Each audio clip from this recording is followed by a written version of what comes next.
नमस्कार मित्रांनो 3 सप्टेंबर 2025 रोजी मुख्यमंत्री श्री देवेंद्र फडणवीस यांच्या अध्यक्षतेखाली झालेल्या मंत्रिमंडळाच्या बैठकीत महत्त्वाचे असे 15 निर्णय घेण्यात आले. मंत्रिमंडळ बैठकीतील निर्णय पुढीलप्रमाणे: 1. नागपूर येथे नवीन नागपूर अंतर्गत आंतरराष्ट्रीय व्यापार व वित्तीय केंद्र विकसित करणार. 2. मुंबई नागरी परिवहन प्रकल्पातील राज्य शासनाच्या 50% आर्थिक सहभागास मंत्रिमंडळ मान्यता देण्यात आली. 3. मुंबईतील वडाळा ते गेट ऑफ इंडिया या मेट्रो मार्गिकेच्या 11 प्रकल्पास मान्यता व त्यासाठी ₹23,487 कोटी 51 लाख रुपयाची आर्थिक तरतूद करण्यात आली. 4. नागपूर शहराभोवती बाह्य वळण रस्ता आउटर रिंग रोड लगत 4 वाहतूक बेटांची निर्मिती करण्यास मान्यता. 5. पुणे ते लोणावळा लोकलच्या 3ऱ्या व 4थ्या मार्गिकेसाठी राज्य शासन आर्थिक तरतूद करणार.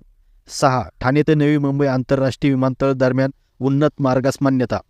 7. पुणे मेट्रोवरील बालाजीनगर बिबवेवाडी या नवीन स्थानकास मंजुरी व कात्रज मेट्रो स्थानकाचे दक्षिणेकडे स्थलांतर करण्यास व त्यासाठी ₹683 कोटी 11 लाख रुपयाच्या आर्थिक तरतुदीस मंजुरी.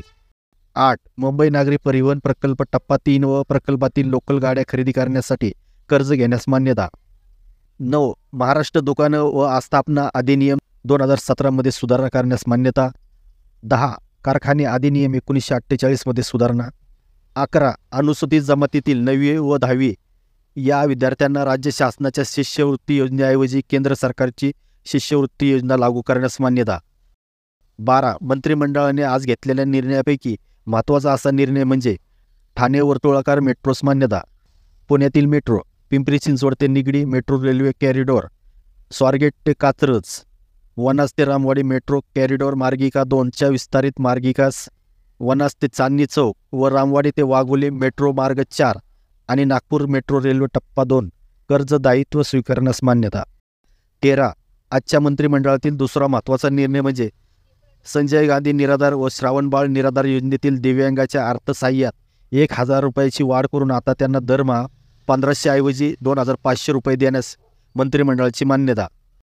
14. महानिर्मिती कंपनीच्या विद्युत निर्मिती केंद्रातील राखेच्या वापराबाबतचे धोरण निश्चित. 15. मुंबईतील वांद्रे येथील उच्च न्यायालयाच्या नवीन संकुलाच्या बांधकामासाठी 3,750 कोटी रुपयाच्या आर्थिक तरतुदीस मान्यता. तर मित्रांनो, अशा प्रकारे 15 महत्त्वाचे असे निर्णय आज झालेल्या राज्य मंत्रिमंडळाच्या बैठकीत घेण्यात आले. धन्यवाद.